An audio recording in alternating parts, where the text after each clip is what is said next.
नमस्कार, आप देख रहे हैं खास बात इंडिया। मैं हूं संजय सिन्हा। बॉलीवुड के जाने माने पार्श्व गायक एसपी बालासुब्रमण्यम का आज निधन हो गया।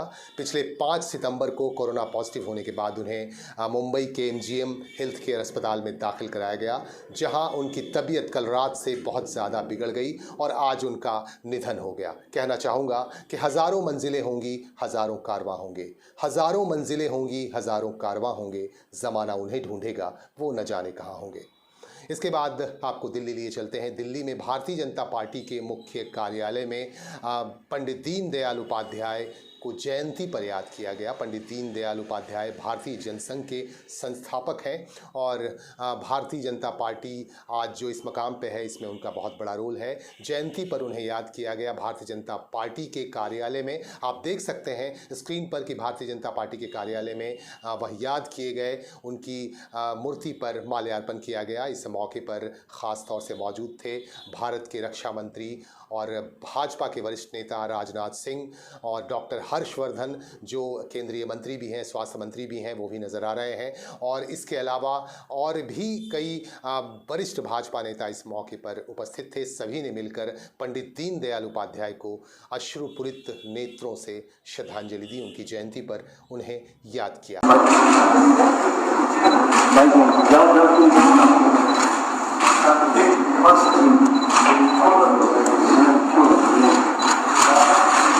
हॉल में सब लोग चल सकते हैं।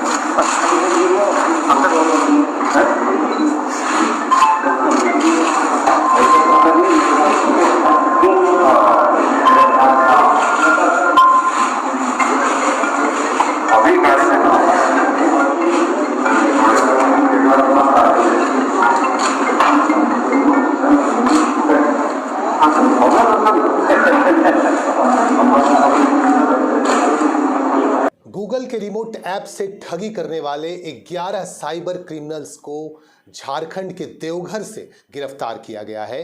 आपको बता दूं कि पुलिस की नज़र इन लोगों पर लगातार थी, लगातार शिकायतें मिल रही थीं साइबर क्राइम की, और आखिरकार पुलिस ने विभिन्न जगहों पर छापामारी अभियान चलाकर 11 लोगों को गिरफ्तार किया है। ये तमाम 11 लोग झारखंड के विभिन्न इलाकों के रहने वाले हैं और ये गूगल ऐप से लोगों को चूना लगाते थे और लोगों के साथ ठगी करते थे। आइए इसके बाद हम आपको बता दें कि त्योहारों का मौसम आ रहा है, दुर्गा पूजा का मौसम आ रहा है, लिहाजा पश्चिम बंगाल के विभिन्न क्षेत्रों में नाका चेकिंग अभियान भी शुरू कर दिया गया है। पुलिस और प्रशासन की तरफ से सतर्कता बरती जानी शुरू कर दी गई है। इसी क्रम में रानीगंज से खबर आ रही है।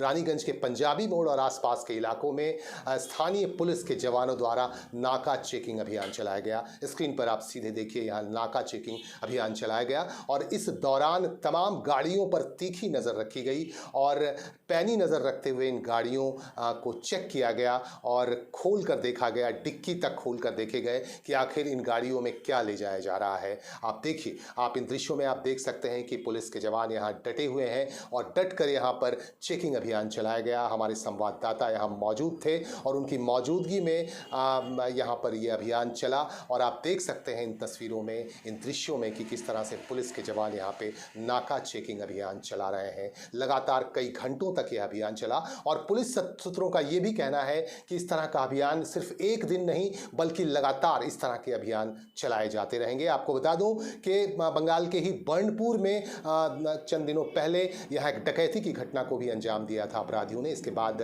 पुलिस काफ़ी सतर्क हो गई है और इसे देखते हुए भी नाका चेकिंग अभियान चलाया जा रहा है। हम लोग खड़े हैं रानीगंज के पंजाबी मोड़ इलाके में। जैसा कि आप मेरे पीछे देख सकते हैं कि यहाँ रानीगंज पुलिस की तरफ से सघन तलाशी अभियान चलाया जा रहा है।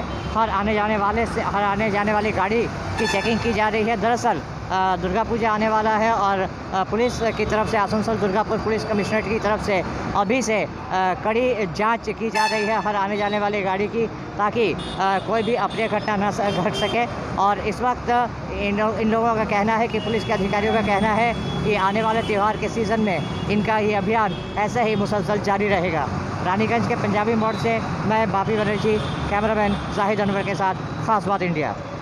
उधर बिहार चुनाव की तारीखों का ऐलान हो गया है और इसके बाद बिहार में राजनीतिक सरगर्मियां काफ़ी तेज़ हो गई हैं। आपको बता दूं कि चुनाव आयोग ने घोषणा कर दी है बिहार में चुनाव की, विधानसभा चुनाव की तैयारियों में विभिन्न राजनीतिक दलों के लोग बहुत तेज़ी से लग गए हैं। यहाँ 28 अक्टूबर को पहले चरण का चुनाव होना है, उसके बाद 3 और 7 नवंबर को चुनाव होगा। कुल 3 चरणों में बिहार में चुनाव होगा और इन 3 चरणों के बाद 10 नवंबर को एक बार ही मतगणना की जाएगी और मतगणना के बाद ही रिजल्ट सामने आ जाएगा कि बिहार की सत्ता पर इस बार कौन काबिज होगा। इस पर आपको एक मज़े की बात बता दूं, आप इस पर लालू प्रसाद यादव जो राजद के सुप्रीमो हैं और बिहार के पूर्व मुख्यमंत्री, उन्होंने ट्वीट करते हुए आज कहा कि उठो बिहारी करो तैयारी। ऐसा उन्होंने कहा, बिहारियों को ललकारते हुए उन्होंने ट्वीट किया कि उठो बिहारी करो तैयारी। और इसे लेकर काफ़ी प्रतिक्रियाएं भी आ रही हैं विभिन्न राजनीतिक दलों की तरफ से। बहरहाल आपको बता दूं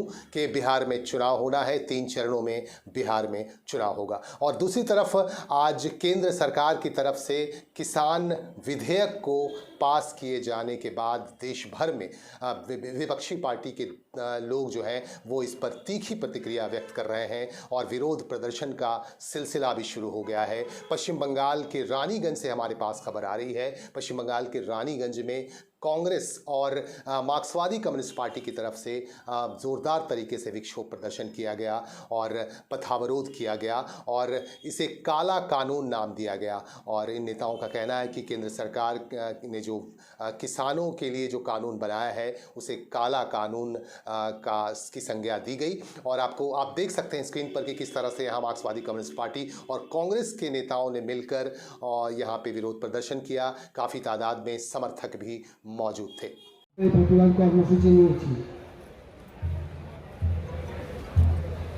কমরেড দেশ আজ এক চরম সংকটের সামনে এসে দাঁড়িয়েছে।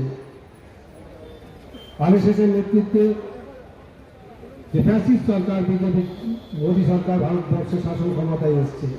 पश्चिम बंगाल सरकार ने तोहफों की झड़ी सी लगा दी है। एक और तोहफा दिया है पश्चिम बंगाल सरकार ने हिंदी भाषियों के लिए 5 करोड़ रुपए आवंटित किए गए हैं। मुख्यमंत्री ममता बनर्जी ने 5 करोड़ रुपए आवंटित किए हैं और यह रुपए दिए गए हिंदी अकादमी को। हिंदी अकादमी की तरफ से हिंदी से संबंधित गतिविधियां चलाई जाएंगी और हिंदी साहित्य को भी नज़र में रखते हुए हिंदी साहित्य से जुड़ी गतिविधियां भी चलाई जाएंगी और इस पर आगे जानकारी दी जाएगी सरकार की तरफ से कि किस तरह की गतिविधि की जाएगी। बहरहाल आपको हम बता दें कि 5 करोड़ रुपए पश्चिम बंगाल सरकार ने हिंदी अकादमी के सुपुर्द किया है और इन रुपयों से, इन पैसों से हिंदी भाषियों के लिए, हिंदी भाषी गतिविधियों के लिए, हिंदी साहित्य के लिए काम किए जाएंगे। और आपको बता दें कि जामुड़िया से भी हमारे पास खबर आ रही है। बंगाल के जामुड़िया में भी मार्क्सवादी कम्युनिस्ट पार्टी और कांग्रेस के समर्थकों ने, कांग्रेस के नेताओं ने यहाँ केंद्र सरकार द्वारा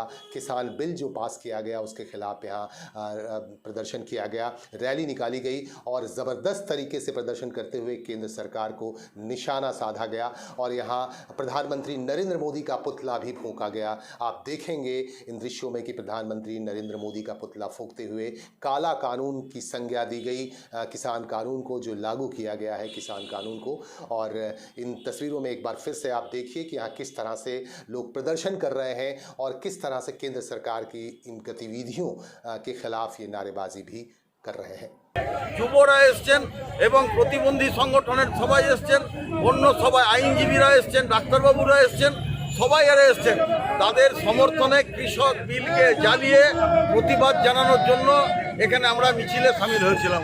এখানে হচ্ছে যে বিজেপির সরকার, আরএসএস এর পরিচালিত বিজেপির সরকার দেশ বিরোধী essential commodities amendment bill 2020, the Farmers Empowerment and Protection Agreement of Price Assurance and Farm Services Bill 2020 এবং হচ্ছে যে the Farmers Producers and Commerce Promotion and Facilitation Bill 2020, এই 3টে বিল যা পার্লামেন্টে ওরা পাস করেছে রাজ্যসভাতে, বিরোধীদেরকে কোনো রকম গুরুত্ব না দিয়ে, বিরোধীদের কথাবার্তা না শুনে, বিরোধী শূন্য করে এখানে এই বিলগুলো পাস করে গোটা দেশটাকে পুঁজিপতি, কর্পোরেট পুঁজি এবং ব্যবসায়ীদের কাছে গোটা দেশটাকে এবং কৃষকদেরকে বিক্রি করার পরিকল্পনা করেছে। আমাদের कोरोना महामारी के इस दौर में बाज़ारों की हालत बेहद ख़राब है और बिज़नेस की स्थिति काफ़ी डावाडोल चल रही है। इसे देखते हुए हमारे संवाददाता ने आसनसोल मुख्य बाज़ार क्षेत्र का जायज़ा लिया। यहाँ कुछ व्यवसायियों से बातचीत की हमारे संवाददाता ने। इसी क्रम में विनोद गुप्ता, जो आसनसोल बाज़ार कमेटी तृणमूल कांग्रेस के अध्यक्ष भी हैं, उनसे हमारे संवाददाता ने बात की। इसके अलावा ओम प्रकाश गुप्ता और पिंटू गुप्ता, जो आसनसोल बाज़ार कमेटी तृणमूल कांग्रेस के सचिव हैं, उनसे भी हमारे संवाददाता ने बात की। आइए देखते हैं उन्होंने क्या कहा। इस वक्त हम लोगों के साथ आसनसोल बाजार कमेटी के सचिव श्री ओम प्रकाश गुप्ता या पिंटू गुप्ता जी मौजूद हैं और उनके साथ बाजार कमेटी के प्रवक्ता सुबैर आलम साहब मौजूद हैं। हम इन लोगों से बात करेंगे कि इस कोरोना काल में जो देश की आर्थिक हालत है और उसका आसनसोल बाज़ार पे क्या असर पड़ा है, इस पे इनकी राय जानना चाहेंगे। पिंटू गुप्ता जी, सबसे पहले आप हमारे दर्शकों को ये बताइए कि जो बाज़ार की अभी हालत है ये पिछले वर्ष की तुलना में कैसी है और इसकी वजह आप क्या मानते हैं? देखिए, अभी तो बाज़ार का हालत बहुत बुरा दौर से गुजर रहा है। अभी जो दुर्गा पूजा का हम लोग को मार्केटिंग कस्टमर्स का जो फ्लो था हर साल की तरह इस साल 20% 80% घट चुका है। मार्केट का अवस्था बहुत ख़राब है। बिजनेस करने का जो हम लोग का टर्नओवर है वो एकदम गिर गया है। कस्टमर मार्केट में नहीं है। इसका मेन कारण है कोरोना के कारण से अभी तक मार्केट बहुत बैठा हुआ है। इस वक्त हमारे साथ मौजूद हैं आसनसोल बाज़ार कमेटी के अध्यक्ष श्री विनोद गुप्ता जी। हम विनोद गुप्ता जी से भी जानने की कोशिश करेंगे कि इस कोरोना काल में बाज़ार की जो हालत है इसके बारे में इनकी क्या राय है। विनोद गुप्ता जी, ये बताइए कि अभी मार्केट की जो हालत है इसके बारे में आप क्या सोचते हैं? क्या पिछले साल की तुलना में बेहतर है, ख़राब है, क्या है? बहुत बुरी स्थिति है बिजनेसमैनों का। ये प्रकाश में नहीं आ रही है और जो राहत कोष दिए गए हैं सेंट्रल गवर्नमेंट की तरफ से वो दिए मैंने सूर्य को दीपक दिखाने का काम है, समझ रहे हैं। ये बहुत सा छोटा सा ये राहत है। ये बड़ा पैकेज और देना चाहिए, कहें कि संख्या ज़्यादा है, इसलिए राज्य सरकार और केंद्र सरकार दोनों को मिल करके बिजनेसमैन को एक राहत पैकेज देना चाहिए। क्योंकि ये इस महामारी में बहुत सा लोग बाहर निकल नहीं रहे हैं, अवेयरनेस नहीं हो रही है बढ़िया से। लोगों को अवेयरनेस करना चाहिए, आगे मास्क नहीं लगा रहे ठीक से।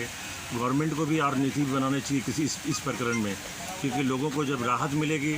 और अभी पूजा भी आ रही है, पूजा में भी अवेयरनेस करना चाहिए, क्योंकि कल ममता बनर्जी ने एक पैकेज घोषणा किया है, बहुत अच्छी बात है। मैं इसके अलावा कोरोना का भी एक अवेयरनेस करना चाहिए। जी, आप बोल रहे हैं कि कोरोना का अवेयरनेस करना चाहिए, तो कोरोना के अवेयरनेस के प्रोग्राम तो हो रहे हैं, ये काफ़ी नहीं है। लोगों को और जागरूक करना चाहिए। ये जो राह में लोग निकल रहे हैं ना, ये ज़्यादा सोशल डिस्टेंसिंग मेंटेन नहीं कर रहे हैं। ये जो सब्जी लेने जाते हैं वहाँ पे सोशल डिस्टेंसिंग नहीं हो रही है। अभी पूजा हो रही है, पूजा का समय आ रहा है, उस समय कैसा सोशल डिस्टेंसिंग होगी उस पर भी विशेष ध्यान देना पड़ेगा। और इन्हीं खबरों के साथ हम लेंगे आपसे विदा। आप हमारे साथ बने रहें। अगर खबरों तक सीधे तौर पर पहुंचना चाहते हैं तो हमारे साथ संपर्क स्थापित करें। और आज के लिए बस इतना ही। नमस्कार।